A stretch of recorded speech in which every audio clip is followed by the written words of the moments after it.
Okay, we are live. Going to be talking about spiritual healing for those who are gifted healers, for people who, the spirit guides have opened up those gifts for them to be able to heal others. So I'm going to let some people come in, and we'll get started. I'm talking about how to channel that healing energy. Can y'all hear me? Can you hear me, by the way? Can I get a mic check?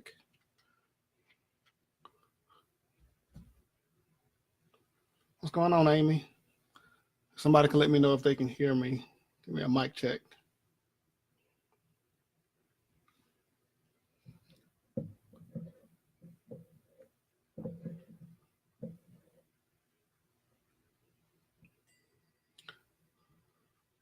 Okay, cool. So they can hear. All right, good. This mic is we just set it up, so wasn't sure if it was working properly or not. So I just wanted to make sure. Okay, let me tag a few folks who I need to get in here. What's going on, Angela, Oya,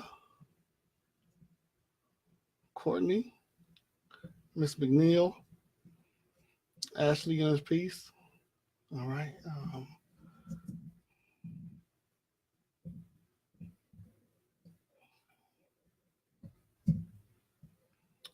And somebody else I got to tag. Oh shoot, I can't think who it is now. Where'd my phone go? I need to tag somebody real quick. I just can't think of her Facebook name. Give me 1 second, y'all.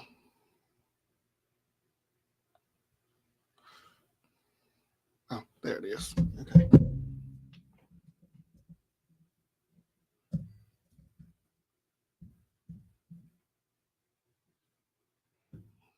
Oh, let me tag her. Okay. Well, she'll catch the replay. So, again, this video is going to be about channeling the healing energy. We were talking about spiritual healing and Reiki, as I said before on here. It's a little different, okay? Reiki energy, anyone for the most part, if you're trained and attuned, you can do Reiki healing. When we're talking about spiritual healing, we're talking about being gifted through the universe, through source, through the creator, through the spirit guides who open up those gifts for you to be able to channel healing energy to others. Typically people who, what's up, Tay?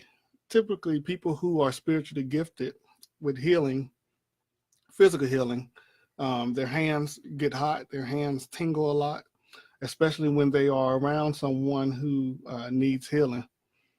And so, and then another thing is that when that healing energy channels through them, they may feel warm, may feel hot. Everybody else in the room is cold, but they may be hot because when that energy starts to flow through your body, it can make you sweat sometimes. So one of the ways to start off to channel healing energy is, of course, using your third eye, your imagination. And using your imagination, there are some techniques you can use to bring the energy in and then push it out. So before you do any type of spiritual work, one of the first things you want to always do is ground yourself. You want to ground yourself so that your spirit isn't jumping around, running free. You want to make sure that you're calm and relaxed.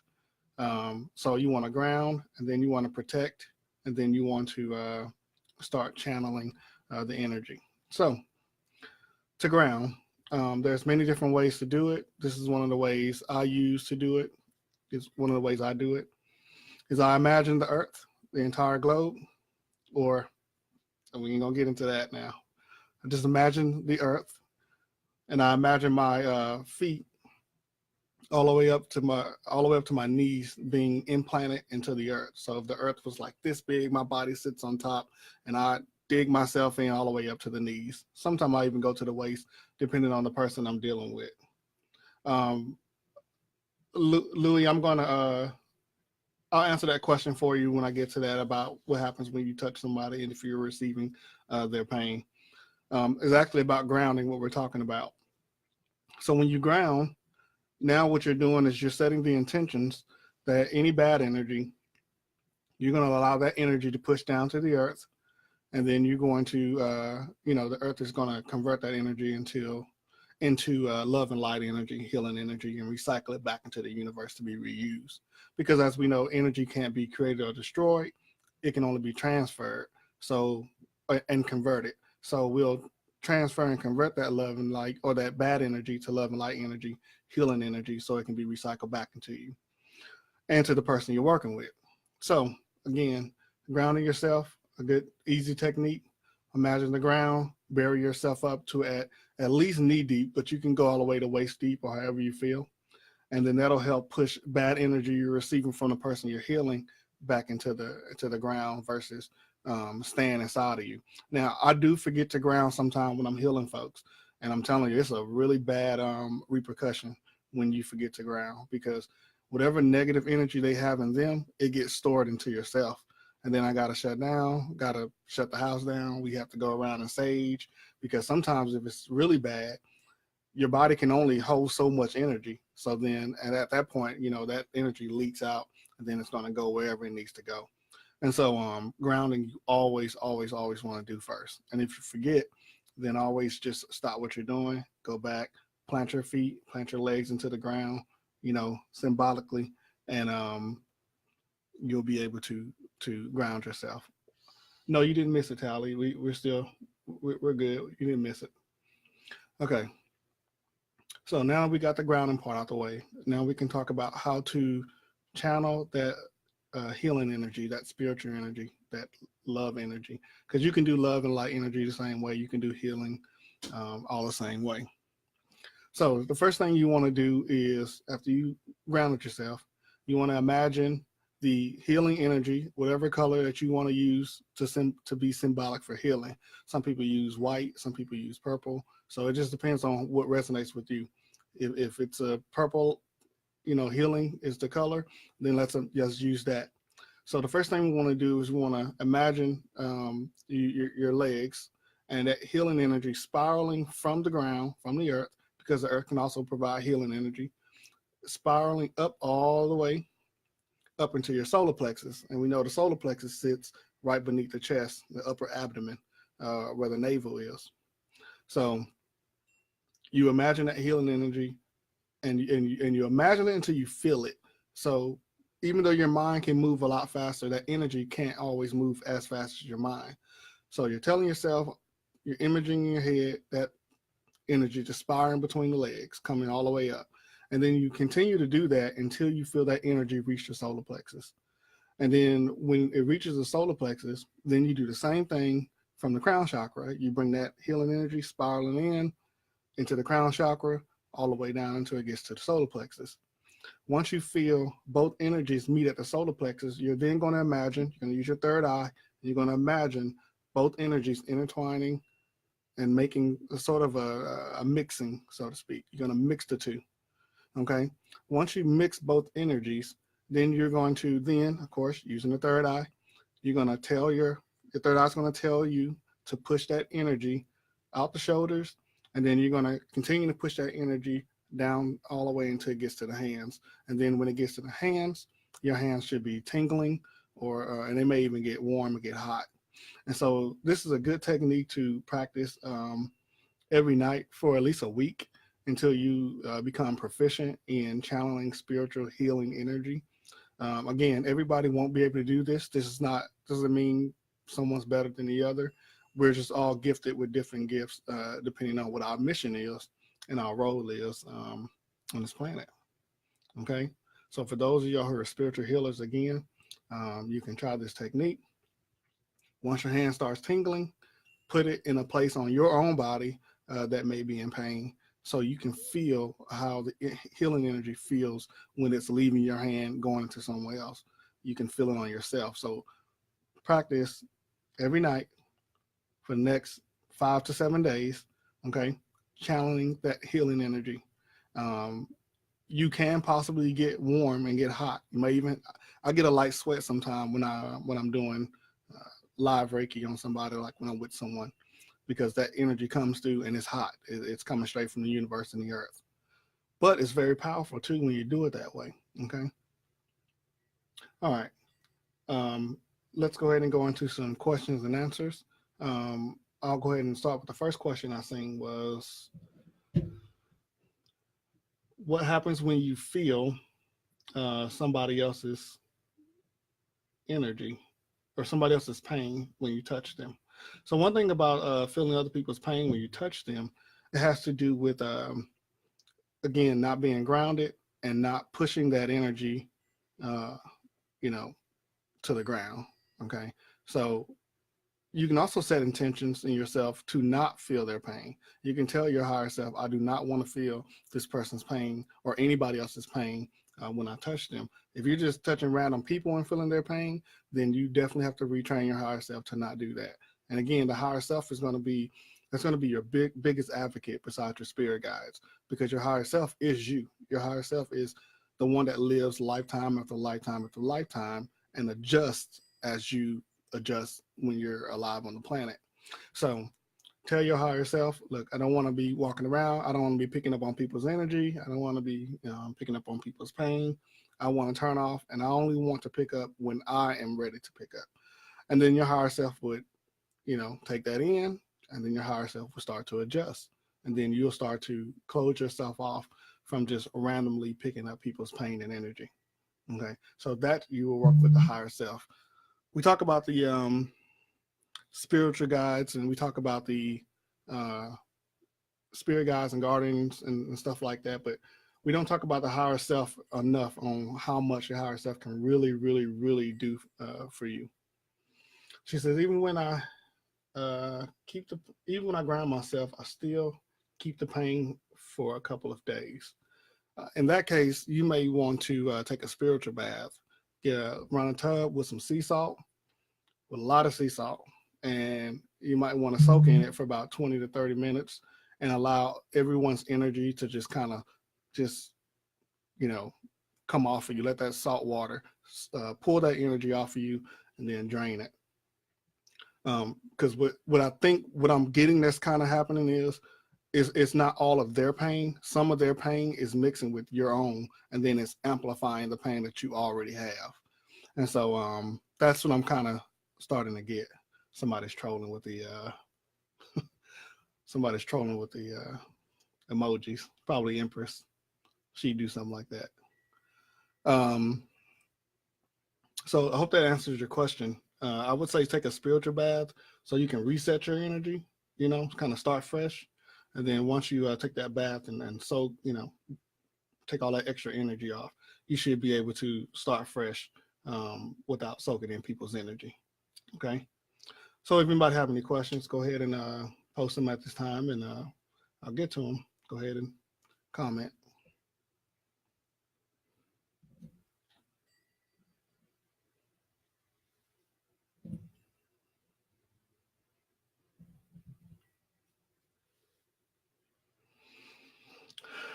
Okay, which is better, the sea salt or Epsom salt?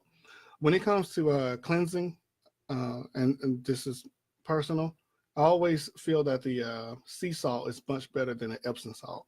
You can mix the two, but I always get a better result from the sea salt. The sea salt is just much stronger.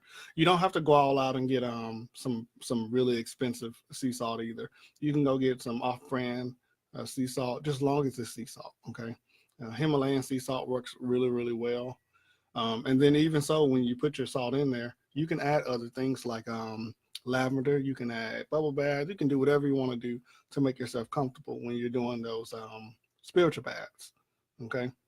Another thing you can do when you do spiritual baths is when you first get in, or either when you first get in or before you get in, you can set intentions that in this spiritual bath, I'm going to release, and you choose whatever it is that you want to release into the water, and then the water will take it down the drain. So if you want to release some, I don't know, emotional pain, or maybe you wanted to release somebody's energy, maybe from an ex, like if you had an ex partner and you just can't get that person off of you, sometimes you can set that intention that when I get in this tub, I want this person's energy off of me, completely off of me. And then what happens is the sea salt water will start to pull that energy out of you, and you'll feel it. You'll feel the energy come out. And then when you get out, all that energy now goes down the drain. So that's another thing you can do when you take spiritual baths. I take them at least once or twice a month with all the healings and readings and stuff. I definitely get full of other people's energy and have to release it. So I'm probably due for another one. Okay, next question. Anybody got any questions? Go ahead and comment.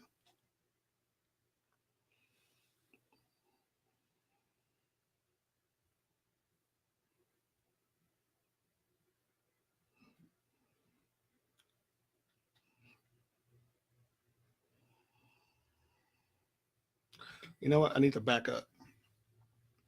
I'm gonna back up real quick. Let's go back to when we were talking about channeling energy and talk about protection. Um, because protection should be something we do anytime we do any readings, healings, even working on ourselves. We should make sure we're protected when we're channeling any type of energy outside of self. So when you get ready to channel any type of energy or do any spiritual work, and you need to protect yourself, there's a few things that you can do in place to do that. Okay, number one way you can do is imagine a, and again, whatever color you resonate with for protection, you pick that color. If it's white, a white light, you take the white light and you make sort of like an egg shape around your body. You imagine that egg shape around your body, and the key to it is that you have to imagine it into the I'm sorry, until the egg shape is complete. We have seen where some people started their shield and then maybe got distracted or got up and did something else and never completed it. And if you didn't complete the egg shape in your mind as you imagine that white light around you, then you're going to be left unprotected. So that's one way that you can protect yourself. Pretty much, I think I do that probably every day. I always put up another shield. Um, when I'm fighting these bad things out here, they kind of damage it and kind of get rid of it. So I got to make a new one almost every day. Also, you can use crystals and stones that are for protection. So one thing you can always do is always keep your amethyst cluster. The clusters are really, really strong for protection. So you put an amethyst cluster next to you. Sometimes I put it in the bed right next to me, or just put it on a nightstand next to me. And remember, crystals have energy just like us. They have vibrations just like us. And you can talk to crystals. You can program crystals. So you can ask a crystal to protect you. You can ask, can you protect me for this session? Remember, crystals can be programmed or deprogrammed. So you can do that. And amethyst, again, really strong, especially for negative entities. What else? You could also cleanse your space prior to doing any work. I usually always sage my space before I do spiritual work to remove any residual negative energy that may be, laying around or just kind of floating around. We go to the store, we go outside, we can pick up energies all kinds of ways. And so it's good to cleanse your space too before you do any healing work. What's another way to protect yourself? Your guardian angels. So there's times I've done readings on people and they have absolutely no guardians whatsoever. No guardian angels, Orisha, whatever you want to call them. They have nobody guarding them. And typically it's because, they probably don't believe in it. Jeez. So because they don't believe in it, they probably say, well, I'm not calling on them, Sometimes you have guardian angels that'll be standing there, but they won't be doing anything because you never call on them. They can't infringe on free will. And because they can't infringe on your free will, they can't just act, They can only act in times of desperation. But for normal everyday stuff, they won't do anything unless you call on them, you ask them to. So you can ask your guardians to protect you also during the session as well. And then what they'll do is anything that tries to come in, they'll go ahead and deal with that. Because you're going to be under, taking care of business, they'll, be on guard. I usually keep 3 guardians and then the other 5 spirit guides. So I usually have about 8 people around me. 9 right now because my grandpa is here teaching me some more healing stuff. So right now I have 6 spirit guides and then the 3 guardians. And I talk to them. I use them a lot. And I always thank them, of course, for what they do for you. You don't just use them and then leave it as is. Okay, So protect yourself. Just remember that. Always protect yourself. And you can also do that for your children. If you have children, because they are your children, you can place protections around them the same way you place a protection around yourself. You can do the same thing for your children when they go to school, especially if you have a child who's gifted. They're usually all over the place. Their spirit just bouncing all over the place. You can imagine grounding them too and placing shields around them, especially if they're empath children. They cry a lot. They're always whining because they're picking up on everybody's energy. And so they can't, they're kids, they can't stabilize that. So you as the parent, you can help stabilize, that if you want to. Okay, let me see. Oh, this doesn't move up automatically. I missed all these questions. All right.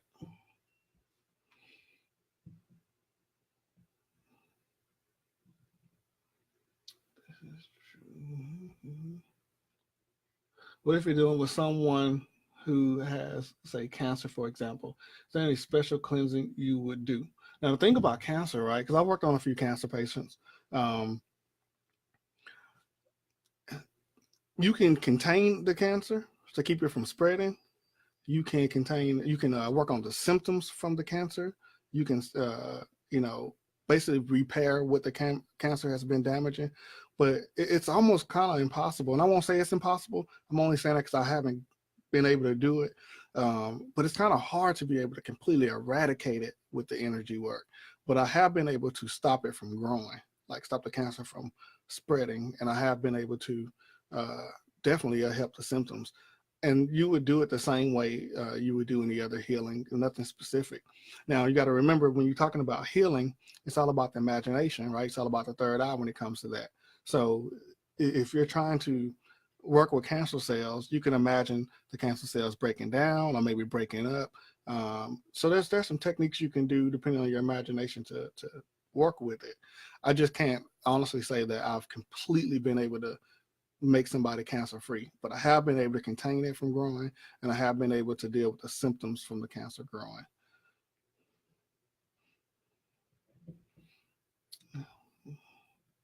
Okay. How does cord pulling work? Okay. So cord pulling. So if there are cords, or these cords that go between you and they are attached to other, whether it's people, whether it's situations, whether it's addictions, like maybe smoking or drinking. Cords can be basically their attachments. So let's say we have someone who's trying to stop smoking. There's a cord that's sitting somewhere on the body.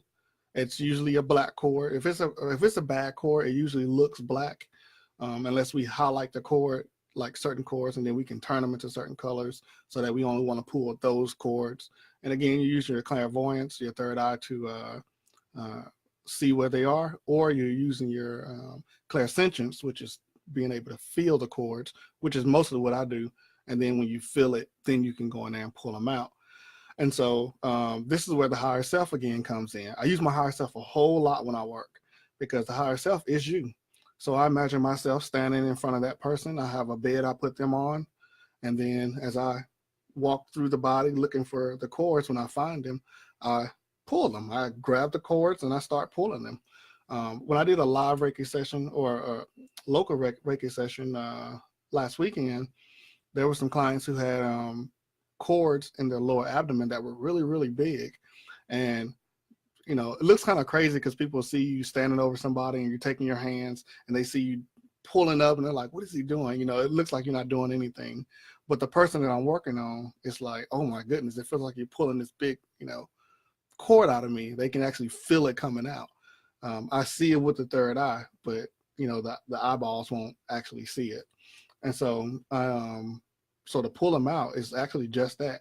You can cut cords. The problem with cutting cords is that the root of the cord is still inside the body. And so then if you don't pull the root of the cord out of the body, that cord can start to grow back. So I had to learn that, through experience, to not cut the cords, but actually pull them out. And then I also learned that cords can be inside the body and they can be wrapped up.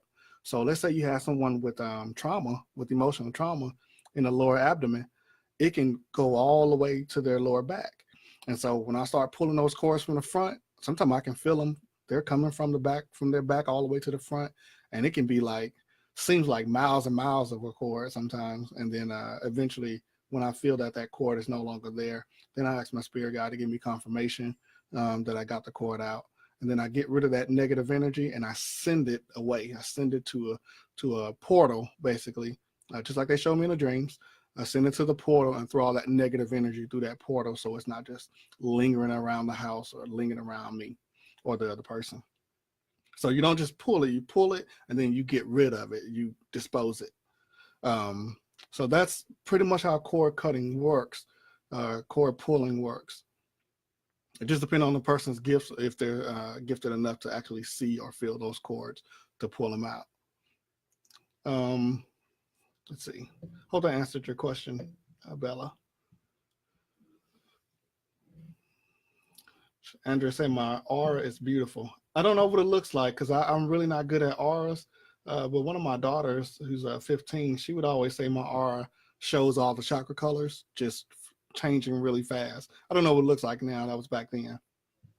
But she would always say my aura was very bright and, you know, it flipped through all the colors. And she said, you know, a lot of people, auras didn't do that, but I think it was because I'm a healer that my aura does that. Yes. Oh yeah, that's right. It's full moon, so we should be charging crystals.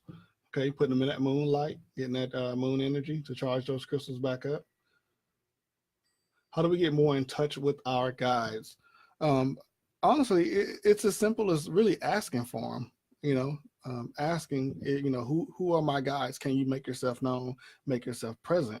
Sometimes when I've done like mediumship sessions, and let's say there was a loved one who was their spirit guide, I'd ask the spirit guide, hey, I need you, if you can do me a favor, I want you to touch them. I tell the spirit guide where to touch them. And then I ask the person, hey, where did you feel it? And then they say, I just felt some, you know. And then so sometimes it's just a matter of just speaking directly and just asking my spirit guides, can you make yourself present, make yourself known? And then you feel the energy. It should be a pleasant energy. It should never be some energy that feels uncomfortable. So if it's energy that feels uncomfortable, try to just make sure it's not your own imagination playing tricks on you, like you know, fear. If it's a pleasant energy, it's probably them. And you usually have a sign. It's somebody who you know, it's somebody who passed away, that maybe it's a smell they'll give you, or maybe they'll knock something down off the table that when you look at it, you'll be like, oh, this got to be such and such because he would, or he or she would do that, you know. These spirit guides have many different ways of knowing that, you know, or making themselves known to you. And it's kind of hard to pinpoint exactly how, because each spirit is individual and each person is going to be individual how they receive it. I hope that helped with your question, but how do you know when you're spiritually attacked? Good question. I actually got spiritually attacked yesterday. And let me tell you, it was a pretty bad one. My head, the back of my head was hurting really bad. It was really tight. It felt like my crown chakra was just, I mean, it felt like my crown chakra had just stopped. Like, you know, chakras spin, they spin clockwise. And it felt like my crown chakra just wasn't moving. My third eye felt like it was not moving. Everything just felt off. And so I had a friend of mine to check me, and I said, hey, I need you to check me, man. I think, you know, and I know who probably did it. Well, I confirmed who did it. They got dealt with. But I had her check me, and I said, I need you to check me. She said, your crown chakra it's like broken. It looks like broken glass. And I believe it felt like it. It felt like my crown chakra was just shattered. And so she fixed me up. She's a healer as well, and she fixed me on up. And then once she fixed me up, I was back good to go. But I knew something was wrong because I couldn't do any readings. I couldn't see anything. Like my gifts pretty much were just completely degraded. And I had a headache and everything. It was terrible. But once I was able to read and figure out who did it, let's just say I am a Gemini. I do have two higher selves, one that I keep locked up, and I let my other higher self come out and play for a little bit. So, you know, everything ain't always love and light. Sometimes you got to get dirty when people try to attack you.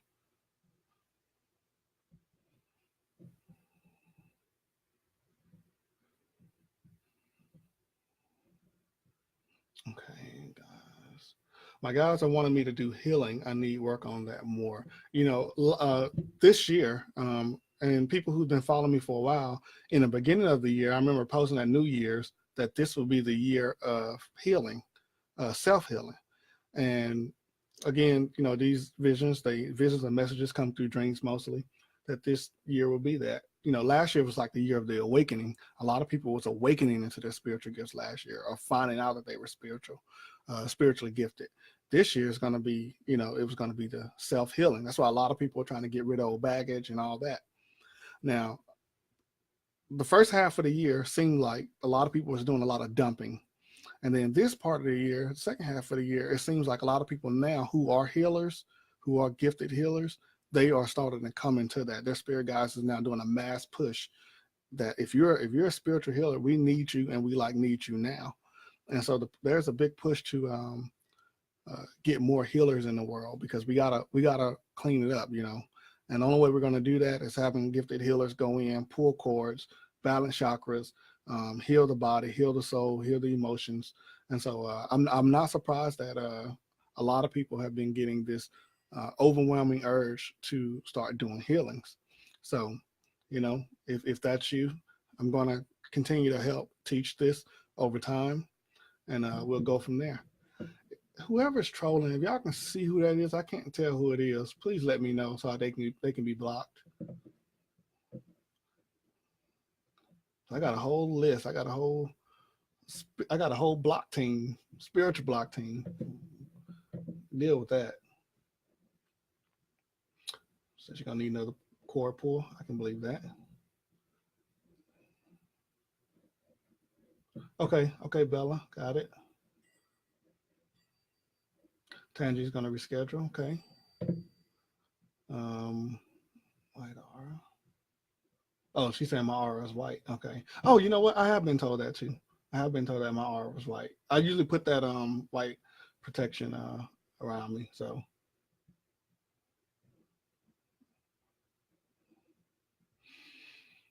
okay, I'm just reading through the comments. How do you cleanse secondhand items? So Iris is asking, how do you cleanse secondhand items? These are probably items that you purchase, somebody gift to you. Anytime you bring something to your home, you do want to cleanse it because other people's energy has been all over it. The easiest, simplest way to cleanse someone else's secondhand items is by sage. Sage it. I mean, just, you know, throw that sage on it and command that energy that's attached to it to leave, you know, leave the home.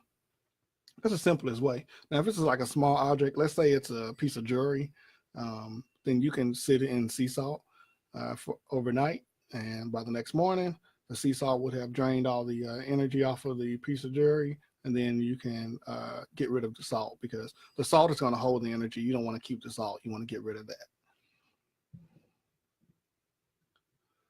How can I, as a healer, help empower Black men to step into their spiritual gifts?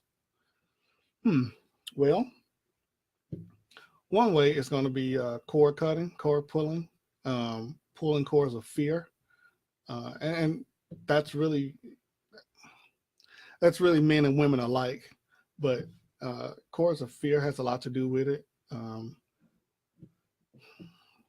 You know, it has a lot to do also with society. Some people think this kind of spiritual work is like ladies' work.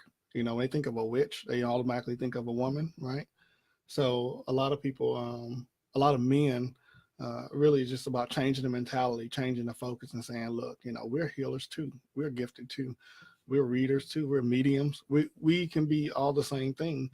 Just a lot of men just have to be able to understand that there's a balance in masculine and feminine energies. When you say feminine energies, a lot of men automatically go like, oh, no, you know, not understanding that it's necessary to have both energies. You just have to balance how much of one energy you have versus the other. As a man, I'm going to want more masculine energy, but I also need some feminine energy, because I need to be empathetic. Okay. You know, when I work with people, you got to be empathetic. You can't just be, you know, hard charging, you know, on folks with all that masculine energy.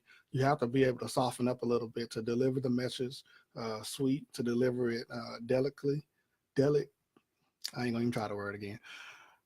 to deliver the message smoothly. You don't want to just be bombarding people. So it's okay for men to do this work and understand that, you got to have a balance of both. And the same thing with women. If a woman has too much masculine energy versus feminine energy, she can have the same imbalance as well.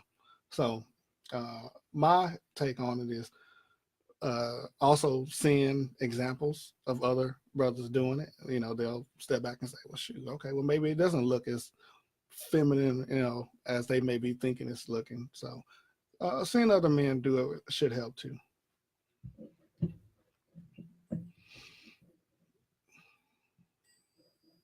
Your aura is beautiful and colorful. Funny, since media, every time I see chakra colors, I see and think, oh, that's pretty cool.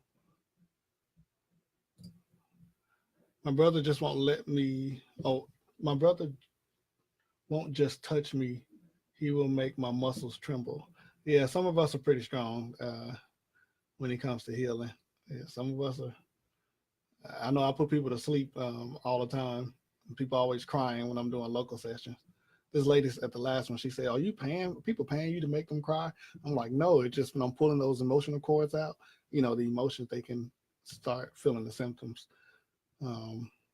Thanks for my healing session, Terrence. My session was awesome, and I feel the presence of great spirit is still with me. The experience was awesome. I did this healing session last night. Yeah, it was pretty cool. We did a lot of work.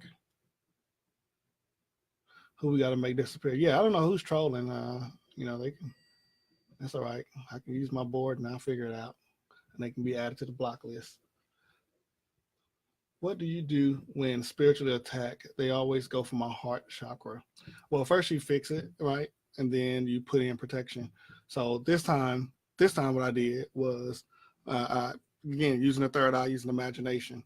So I put myself here, I put the people who did it here, and then I pull the cords between the boats all the way out on both sides.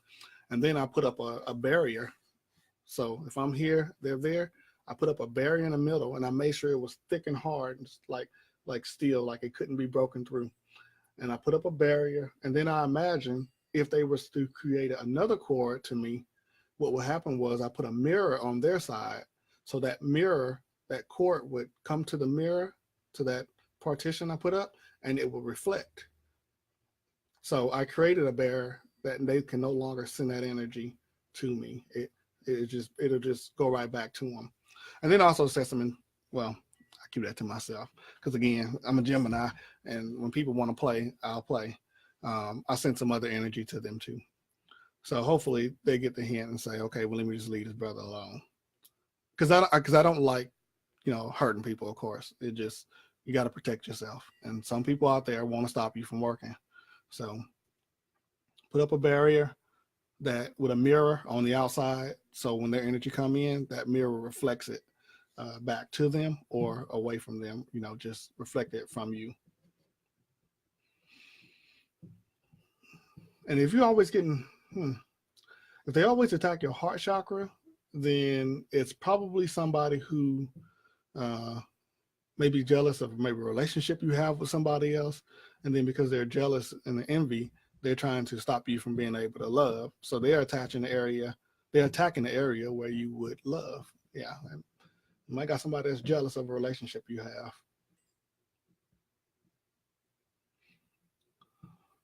Hands tingling, is that a sign of being a healer? Yes, it is.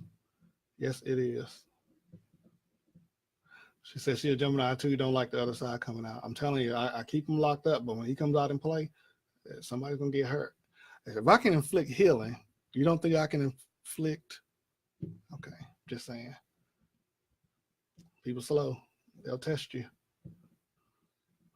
Okay, I'm still reading through the Dragon's Blood. Yes, Dragon Blood. I use Dragon's Blood a lot. Matter of fact, on my altar up here, I got plenty of Dragon's Blood.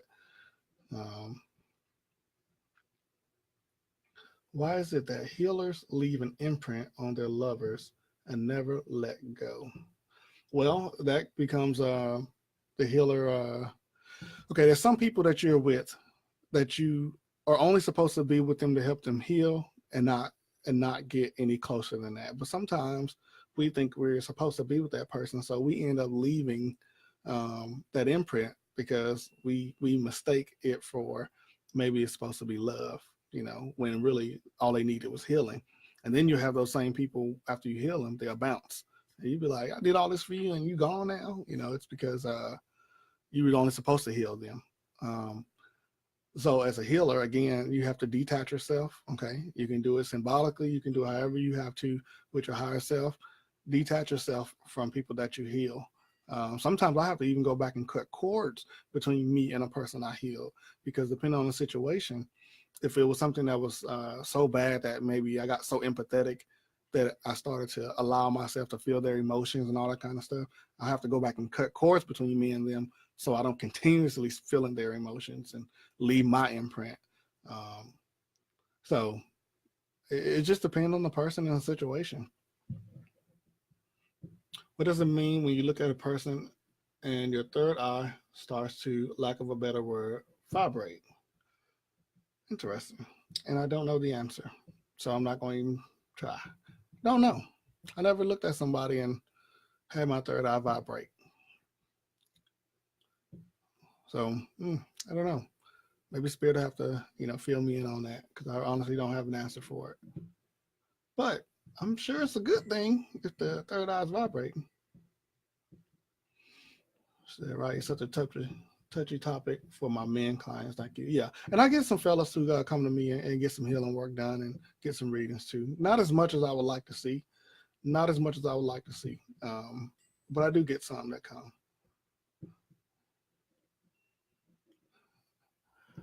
Okay. Crystals for depression and anger. Well, I can't remember off the top of my head. I have to get my book and hook you up on that.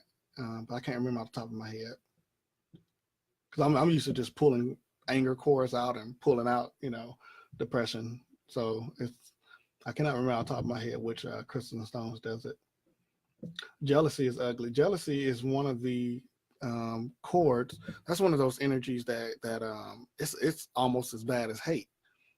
Jealousy and envy, those chords can do just as much damage as hate chords do. So when you have people who are jealous of you, envy you because they think that your life is something that is not, they can bring you down. I mean, that stuff really can bring you down. It can make you feel heavy. It can make you feel like, you're just sluggish. And you'll think something bad is attached to you, and it's really just somebody who hating on you on something that's not even realistic. I said, don't hate on me. My life ain't perfect. Trust me.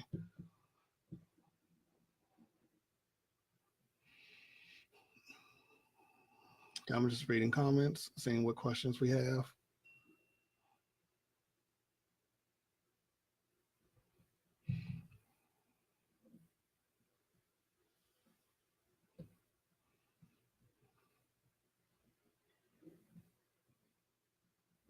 Okay, somebody commented for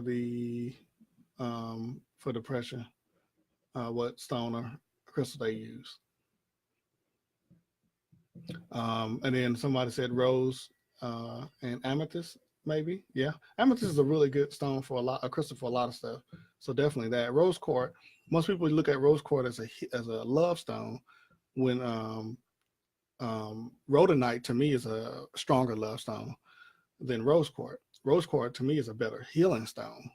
Even with my pendulum, like if I'm doing a live Reiki session, a local Reiki session, I'll use my rose quartz pendulum when I do healings on them, because that rose quartz energy is really good for that.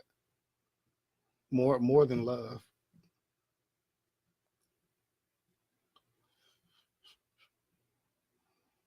Okay. Guess it's all the questions, right? Okay, wait, got another one.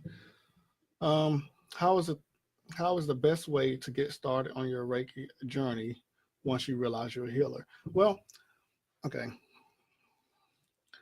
I'm gonna say this. I'm a Reiki master, right? But one of the main reasons why I went through the Reiki master is because of people's perception. A lot of people believe if you don't have some type of certificates or something to prove that you can do this work, then you can't do it. You don't need a certificate to tell you that you're a healer. Okay.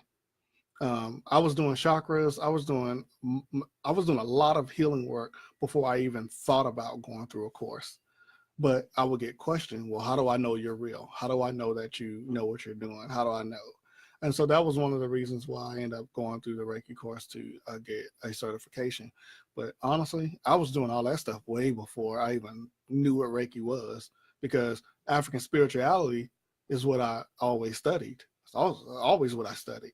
And so all my learning came from my dreams, came from my spirit guides. You know, I didn't know what Reiki meant. I hadn't even heard of it. You know, being African spirituality, all my healings came through that. So, but again, you know, where we're at, people don't want to feel like they're wasting money. They don't want to spend money with you unless they know they're going to get a benefit. So word of mouth and that certificate just kind of help with that. But if you're using your healing energy to heal like your friends and your family, and it's not like a business that, you know, you're running, you know, you don't need to spend money on getting certified. Just do what you do. You know, that's my input. But if you want to have a course, then yeah. How can I connect to my twin flame I want to husband? Well, think about twin flames and soulmates is that I know it's believed that we could only have one. You can manifest a twin flame or a soulmate.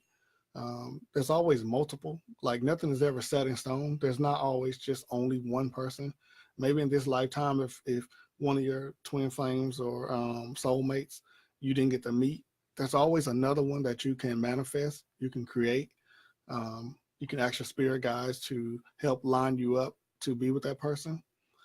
Also, it always goes by your energy as well. Is there any exes that are still on you, as far as, let's say you had an ex-husband or ex-boyfriend who hurt you emotionally. As long as those cords are still in you, it's going to stop you from meeting the person you should be with. You have to get all that removed first. And then once you remove all that energy from the other person, all the hurt and all the stuff that happened, then your energy will then open up to the person you're supposed to be with. You know, all of a sudden you'll just see, you just end up meeting them. I mean, but really it's about fixing your own energy first. And then when you fix your energy, the other person who's supposed to be with you will come. Because then they'll be able to be invited. Your energy will be inviting. But as long as you hold on to other energy, your energy is going to be kind of closed off. If that makes sense.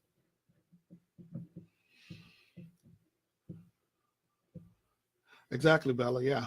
Guys are amazing. I mean, they input the information, but you know, how do you know if you're with your twin flame? Usually a twin flame is somebody who is there to teach you. They're not always somebody you should be in a relationship with, but you can. A twin flame is usually somebody that's for teaching. At one point you're up and they're teaching you, and the next point they're up and you're teaching them, you know. And if you're in a relationship with a twin flame, then that twin flame is usually somebody who, you know, y'all go through bouts of being happy together, then it goes downhill, then it happy together, then now it just kind of goes back and forth. That's how twin flame relationships typically work.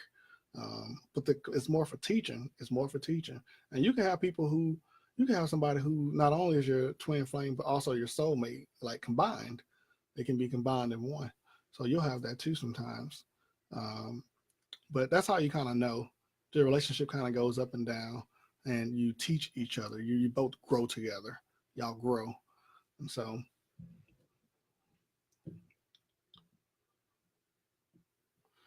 once I had a partner that would request for me to give them a massage at least once or twice a week. I would turn on meditation music, use coconut oil, and it was like I got caught in their energy and was able to move it around and focus on on certain areas, like his body was talking to me, guiding me in the direction to go. What I love about that comment is when we do spiritual healing, again, it's a little different from Reiki. When we do spiritual healing, that's pretty much exactly what we're doing. When we connect to that person, then we can feel them. We can feel their energy. We can feel everything on them, which is also why it's a risk. It's a risk every time you connect to somebody, because they got something bad on them. We can feel that too. But when you connect to somebody, right, and you're doing a healing, whether it's a mate or a client, you know, you're able to push that energy around because you can feel it on you, and your spirit guides will guide you, your higher self will guide you, your spiritual gifts will guide you, your clairvoyance and clairsentience will guide you. Um, and that definitely does happen that way. You're able to just move that energy around. And depending on how gifted you are, sometimes you don't need any tools. Sometimes I can do the same thing with my hands that I can do with a crystal on. Just depending on the situation. And if I'm feeling good enough to where I can channel that much powerful energy, because again, you get hot. But yeah, and you're setting the tone, you're putting the meditation music on, you're really getting into the moment. That's good. He's lucky. He was lucky. They had. So how to you start practicing being well, I talked about that at the beginning of the video. You probably missed it, so you probably have to catch the replay on how to being a beginner channeling healing energy. So being a widow, come out to see husband be a reason I haven't found a husband. Yes and no. It could be that you may have a cord still attached to the death of him, like him passing, transitioning. And sometimes I found when doing mediumship work that we have to go in and pull the cord associated with the loved one's passing, right? That, remember, the cords are attachments. So we pull the cord attached to him passing. It doesn't mean that, you lose love for him or anything like that. We're just pulling the cord for the situation. And then once we pull that cord, again, it frees your energy up to be able to move forward. Because most of the time when they cross over, they don't want you to, be alone. They want you to move forward. So sometimes they want that cord to be pulled so that you can do that. Because it also, if you're attached to the situation, it also keeps you attached to them as well. It makes it hard for their soul to move on. So that may be what we'll have to do for you, Lisa, is maybe get in there and pull that cord attached to the situation. And then let's see what happens from there, okay? So yeah, we can try that. Yeah, so yes, Marie, that's how the healing energy works. And if you're doing that, if he was asking you all the time to give him massages, it's because you're a healer, you're a gifted healer. He knew it. He probably didn't know that's what it was, but you're a gifted healer.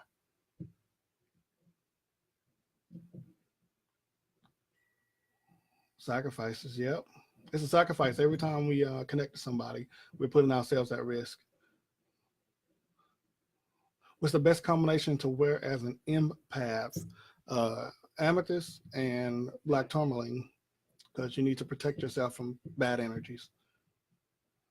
And maybe even tiger's eye to keep yourself grounded so you can filter that energy, because you don't want to be holding on to it as an empath. Your life has been very informative. Oh, thank you, brother. Thank you, brother. I'm live, baby. Okay, now you're good. Okay, so we're coming up on 53 minutes. I normally try to do an hour. If anybody else have any questions, go ahead and place them below. Got about 6 minutes to get it in.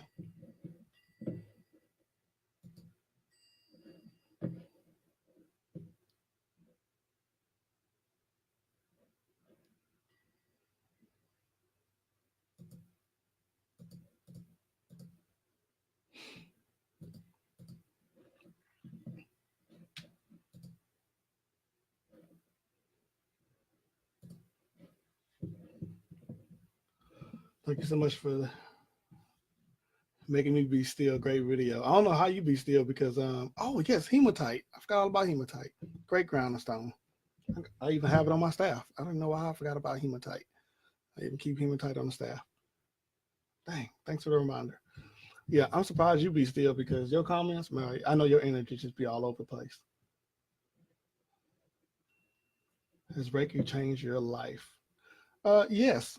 Well, more so the spiritual healing, and then Reiki. I was able to use some of the teachings from Reiki to add to my spiritual healing. I always mix the two, but yes, definitely, it made me feel more whole, more myself, because now I feel like I'm doing what I'm supposed to be doing. You know how you spend your life saying, "What's my purpose?" Like I know this is right. I know it's right because I feel it. I yearn for it. I have a passion for it. It's like I eat, sleep, and breathe healing. And so, yeah, I would say, yeah, it has changed my life. And of course, I want to share that gift and use it to help heal others as well. So most definitely.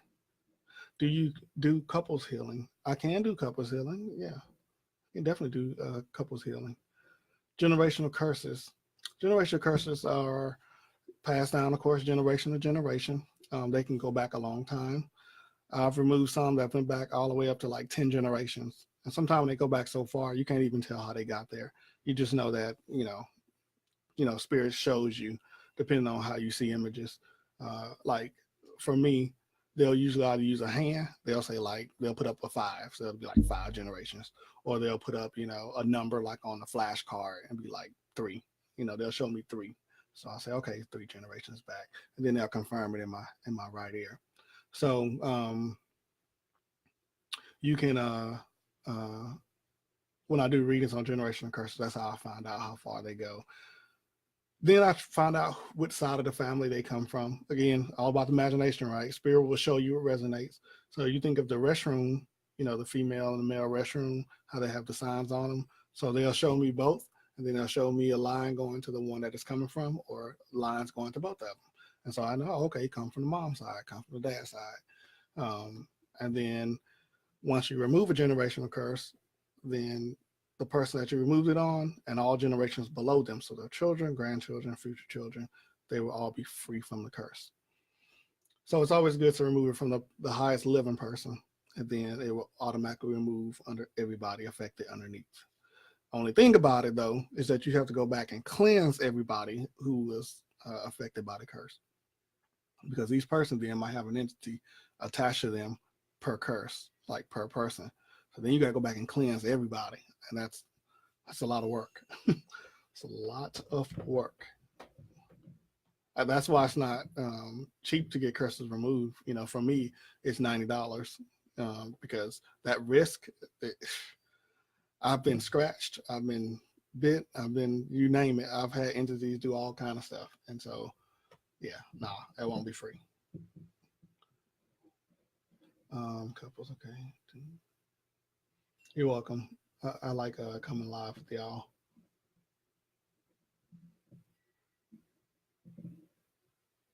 Say her hematite always breaks. It gets full too quickly. So I guess hematite is one of them that soaks up the energy, and then you have to cleanse it. So like if it's like black tourmaline, obsidian, one of those type of hematite, if it's one of those type of stones that soaks up the energy, you just got to remember every couple of days to cleanse it to release the energy. So maybe take that hematite and keep you some sea salt that you can put your hematite in to, or you can run it on the cold water too. You can do that as well. How do you strengthen clairaudience? Well, that's going to be through your spirit guides. I've been trying to, you ask your spirit guides if they can open it up for you. And then as days go by little, the gift will open if they granted it. The gift will open little by little. But that's through your spirit guides. Your spirit guides is who manage your spiritual gifts. Even the creator itself doesn't necessarily manage those gifts. Your spirit guides do that. Your loved ones who passed away, sometimes you may have spirit guides that elevated so high that they haven't reincarnated in like 100 years. So depending on your spirit guides, you ask them, and then if they open up a new gift, if needed be, they'll bring in a new spirit guide to assist them in assisting you with that gift. Like right now, my grandpa is usually with my 15-year-old, but because I'm going through this healing change right now where I'm being shown a lot of different healing techniques, he's with me right now, helping me do this. So your spirit guides are the ones that train you in your dreams. They're the ones who open and close gifts. They can take gifts away if you're abusing them. If you are using them for ill will, they can take your spiritual gifts away. So they manage all that. Your spirit guides manage all that. You can pray to the highest all you want. It's them who manage it. Just saying. I'm just letting you know. Okay, so you know exactly who to go to for that. How do you know you have been here previously? I'm not really good on past lives. I'm just not. And so maybe we can get somebody to come on one day to talk about past lives, but I'm just not good on past lives. And so I don't want to say something and lead you wrong. Struggle with addiction, been clean for a while. Okay, so when it comes to addiction, right, we have to pull the core of the addiction itself. So let's say I had somebody who was smoking who wanted to stop smoking. So first, pull the cord of smoking, like pull the urge. So no more smoking, pull that cord. Then we had to go find what made this person want to smoke. Like what situations come up that says I want to go smoke a cigarette, right? So then if it's stress, if it's depression, whatever it is, we go then pull those cords because that's the source. The smoking is the symptom, but the source is usually going to be like hurt or depression or stress or whatever it is, depending on the addiction. Sometimes it can be curses, like if it's drugs, it can be a generational curse. Maybe a parent did drugs and then a child did it. It can, so then we have to pull those cords, remove the curses. That's generational for that. Do a cleansing, reset all the chakras, rebalance. I mean, usually when it's like if it's a drug addiction, you usually have to go in and do all the work. You have to rebalance all the chakras, everything to get that person back straight. And then usually they'll be all right. They won't have the urge anymore because we pulled it out. So, but it's definitely it definitely can be done. How can I fall to sleep now and connect to my spirit guide? Asking them, talking to them. I mean, just like when we were taught how to pray. I mean, praying is really just sending a request, talking to someone that you believe is listening on the other end, right? Same thing with your spirit guides. You talk to them. You say, "Hey, I would like you guys to help me with this or connect with me," and then they'll do it. You just simply really have to ask. I know it sounds like it's too simple, but yeah, it can be done. You just like when I talk to them about healing, for example, I would be dreaming, thinking I'm awake, but I'd be dreaming, working with my spirit guides. They teaching me stuff because I asked if they could do it.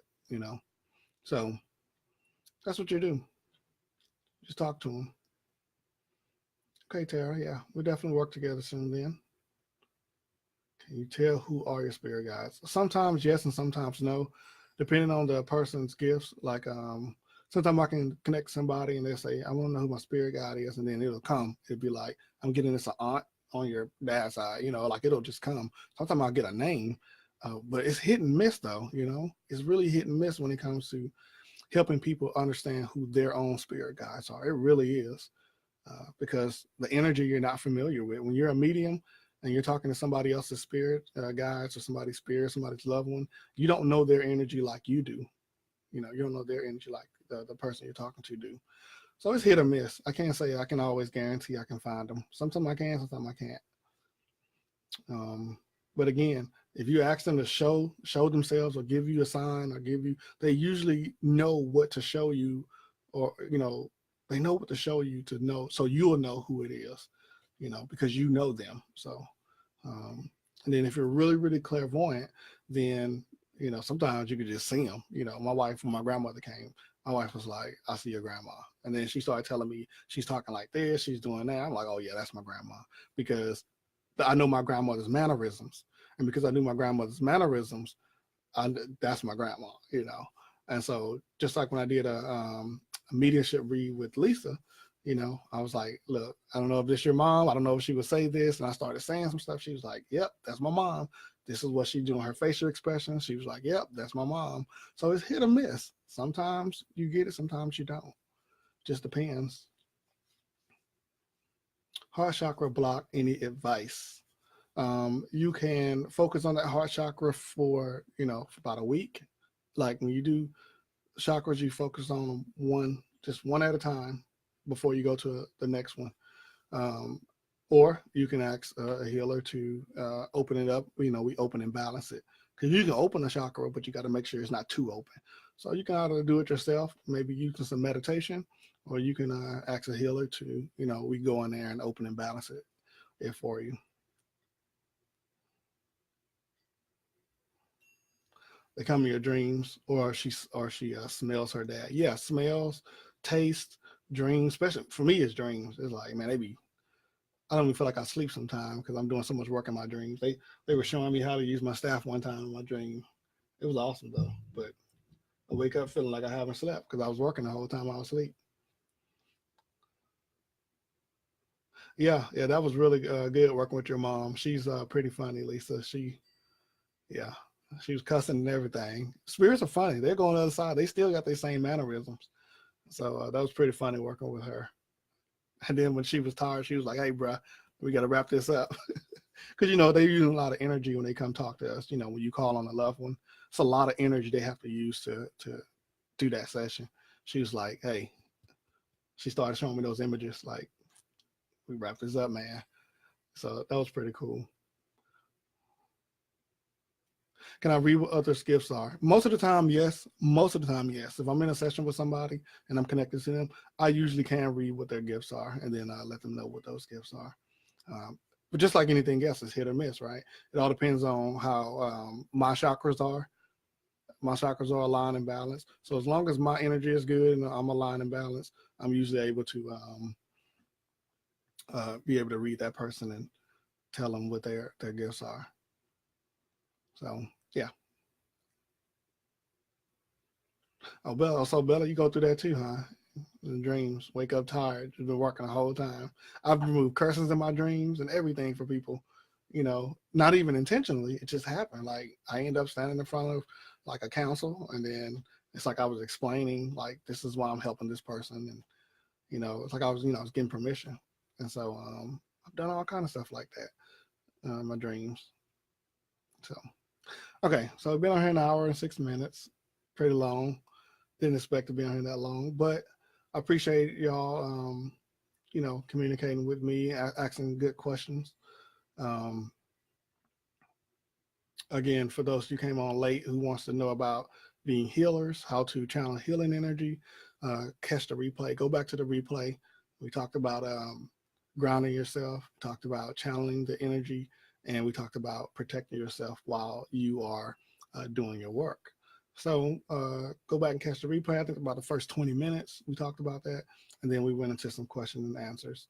And I'll be back on here on Sunday. I can't remember what I was going to be talking about Sunday, but I'll be back on here Sunday. We'll talk about some probably not so spiritual stuff, but it'll be about some life stuff that whatever spirit kind of tells me to address. So peace, love, and light to everyone. I'm going to go ahead and download this, upload it to my YouTube page, which let me see if I can get the link to that. Let me see if I can get the link to my YouTube.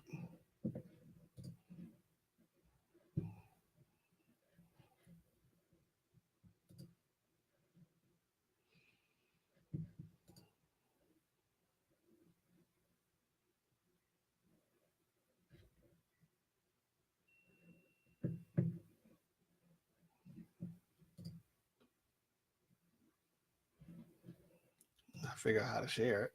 Well, I guess I have to share it when I come off. I don't know how to do it on desktop. So I'll see if I can upload my YouTube channel for y'all in the comments for those of y'all who might want to subscribe. And you can also send me, inbox me of certain videos you'd like me to make or certain subjects you want me to touch on. Feel free to send me an inbox on that.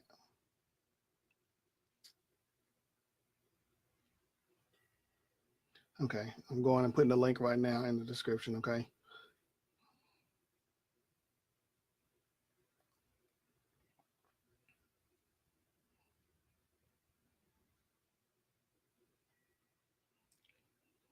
For that troll, I'm about to set some intentions. Like I said, if I can inflict healing, you can do the opposite. I'm not saying do that. I'm just saying you can. So that person that's trolling on here, they're not going to be feeling good in a little bit.